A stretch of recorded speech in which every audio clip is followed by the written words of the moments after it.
Hola amigos, ¿qué tal? Stuart here from Spain Speaks with an update on the current situation here in Spain, day 376 of the current situation, and it appears that Spain's regions are not going to tighten restrictions over the Easter break, or at least that's what I think, but more about that in just a moment. Firstly, a big thanks to all of the people that left comments on the last video. Lots of comments, lots of debate happening there as usual. Thanks to people that supported the channel through a donation. You can see your names here.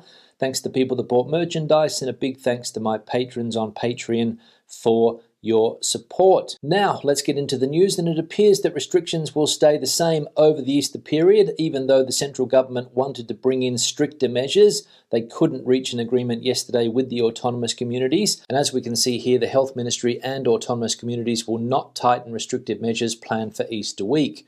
The Ministry of Health and the autonomous communities will not tighten the measures agreed for Easter, despite the upturn in coronavirus infections. The Interterritorial Council of the National Public Health System has decided to maintain the minimum agreement reached on March the 10th, although the regional governments will be able to tighten the restrictions envisaged. So a little bit confusing if we read that particular piece of news. Autonomous communities will not tighten restrictions, but they will be able to tighten restrictions if needed. I'm a little bit confused. I think what they mean is that there will be no changes to the existing agreement between the central government and the autonomous communities, but regions around Spain have the power to modify the existing agreement. For example, when it comes to curfew times and closing bars and restaurants earlier or later depending on the health situation. I imagine that is what they mean. And when it comes to travelling around the country at Easter time, no changes there.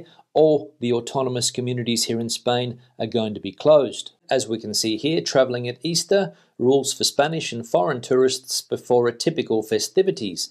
The government limits mobility between autonomous regions for next week, although it keeps the border with the rest of Europe open.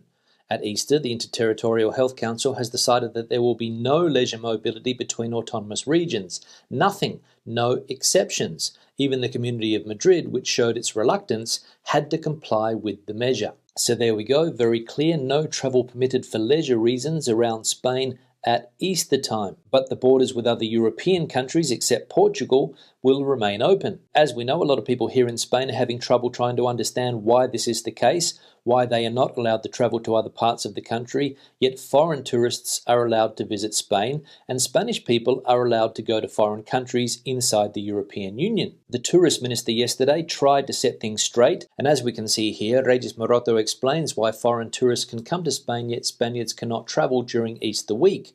The minister said that international travel to Spain is very low, so she considers that it does not represent an element of risk. The data you can see of daily flights, barely 10% of mobility has been recovered. Last month, only 400,000 international travellers came. In a normal month, we can be talking about 4, 5 or even 6 million people.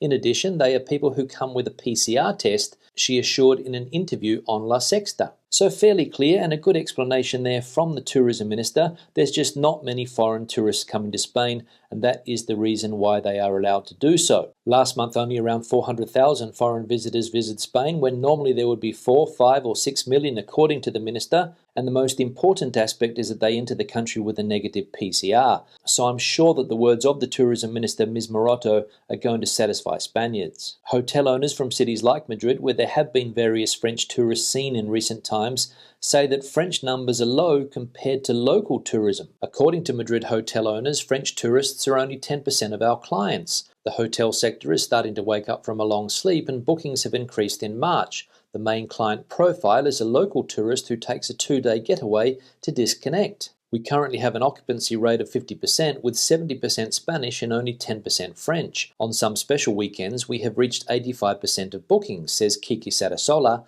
president of Roommate Hotels. So it's local tourists and not foreigners that are filling up hotels here in Madrid, according to various hotel owners. Now, vaccinations with the AstraZeneca vaccine restarted again in Spain, having been stopped for some 10 days because of health concerns. And the AstraZeneca vaccine was again in the headlines yesterday for all the wrong reasons. As we can see from this headline, there is a new Brussels clash with AstraZeneca after the discovery of 29 million vaccines stockpiled in Italy. The discovery of 29 million AstraZeneca doses stored in Italy yesterday caused widespread alarm in the European Union urgently in need of more vaccines and which has identified this pharmaceutical company as a major defaulter and, moreover, suspected of prioritising the United Kingdom in its deliveries. Europe will not be the useful fool, said a French government spokesman, Gabriel Attal. It leaves me speechless, noted German MEP Peter Liese. AstraZeneca is far from the commitments it made, retorted European Commission Vice President Valdis Dombrovskis. So another conflict brewing between the European Union and the company AstraZeneca. Not really 100% sure what the final destination of those vaccines was. The original thought was that they were going to be sent to the UK, but I think now it's come to light that they were going to be sent to developing countries and the rest used in the European Union. So still not clear what the final destination, as I said, was for those doses. With all of these problems with vaccines going on, the vaccination campaign here in Spain is not hitting its targets. As we can see here, immunity for the over 80s, a pending objective in Spain and Europe. The government had assured that by the end of March, 80% of the elderly would be vaccinated. According to data from the autonomous communities collected by the SER network, more than half of people over 80 years of age have still not been vaccinated against COVID-19. So politicians need to get their act together and get these vital groups immunised against COVID-19, and it seems that it's just not happening. And as we just saw there, the deadline at the end of March to have 80% of the over 80s vaccinated just didn't happen. Now, tensions here in Spain between some autonomous communities reached boiling point the other day, with one region, Cantabria, accusing the Madrid community of being a time bomb ready to explode in 15 or 20 days' time. An open microphone catches Cantabrian President Revilla saying that Madrid will be a bomb in 15 days, and Ayuso replies with irony, he sounds like a virologist. The regional president of Cantabria, Miguel Ángel Revilla, has been caught by an open microphone stating that Madrid will be a bomb in 15 or 20 days because of an increase of coronavirus infections in the capital. The statements by the Cantabrian president have provoked the reaction of the president of the Community of Madrid, Isabel Díaz Ayuso. Now it seems that he is a virologist, an expert in health, ironized Ayuso. And while those two autonomous communities are fighting it out, the Valencian community is now very close to the new normal, as it has dropped from 1,500 incidence cases to 30. From a peak of 1,459 infections per 100,000 on January the 27th, the Valencian community has reached an incidence rate of 30 on Wednesday, well below the national average. According to the Health Alert traffic light, the so-called new normality is reached when cases fall below 25 per 100,000, provided that other factors such as the occupation of hospitals are taken into account. Now known as the Valencian miracle, it is based on the strict restrictions taken by the Generalitat Valenciana after Christmas, with the closure of all hotels and restaurants for 40 days, the early curfew at 10 p.m, and the perimeter closure of the region and large municipalities during the weekends. So the Valencian miracle now joining the other famous miracles here in Spain in recent times, the Extremadura miracle and the Asturias miracle that we saw last year, but those ones didn't last too long, so let's hope the Valencian miracle is more successful. Now let's have a look at some of the health data here in Spain. Looking at the vaccination campaign, we can see that vaccination has been completed on 4.81% of the population, or close to 2.3 million people, and at least one dose of the vaccine has been administered to 9.18% of the population, or some 4.34 million people. Countrywide health data now, we can see the total amount of cases, the accumulated incidence rate around the country now sitting at 129. There have been 337 COVID-related deaths in the last 7 days. There are still 7,926 people hospitalised around Spain with COVID, and there are still 1,880 people in ICUs, which is just under 19% of all ICUs in Spain. Now, the once powerful tourist resort of Benidorm is back in the headlines today, and it's not looking good for that particular part of Spain. According to this story from the state broadcaster RTVE, Benidorm is experiencing the worst crisis in its history. Without foreign and domestic tourists, the economy is sinking. In the first week of February, the hotel business was closed, and the stores closed at 6 o'clock in the evening, like a city hibernating waiting for better times. Benidorm has not closed over winter for 4 decades. In this winter without foreigners and without national tourists, only 3 or 4 hotels remained open. It is necessary to go back to the beginning of the 20th century to find fewer hotel beds on offer. The economic consequences of the pandemic reached the entire city. Taxis are empty, distribution companies are at a standstill, tour agencies are going nowhere, and even musicians are going broke without venues to perform in. This was an oasis. We were able to make a stable profession, but now we are not only unemployed, we are forgotten, say Marco May and Rob Wolf, two professional musicians from the Benidorm circuit. Some of their colleagues are already turning to the food bank lines, indebted entrepreneurs and workers at the end of their tether. So Benidorm, as we can see, experiencing their worst crisis in history, virtually the entire city suffering the consequences of the pandemic. So let's hope that the good health situation in the Valencian community can bring back life to a place like Benidorm, which is desperately in need of it. Now let's have a look at some of the comments from previous videos. One here from Felipe. Hi Stuart, would not mind if you could provide some info on how we will be notified about our appointment for the vaccination.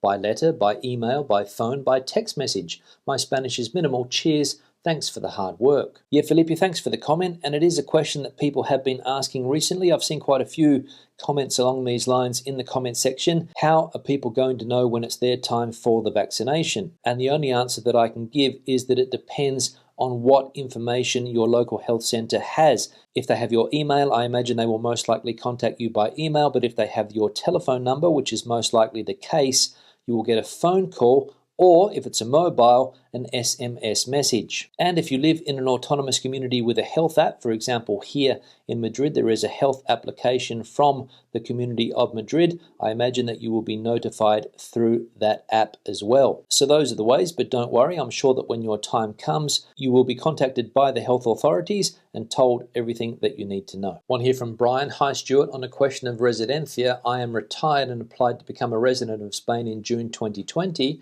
I have owned a house just south of Alicante for the past 6 years. I applied for my TIE through an agency that deals with the relevant department in Alicante for a fee on my behalf.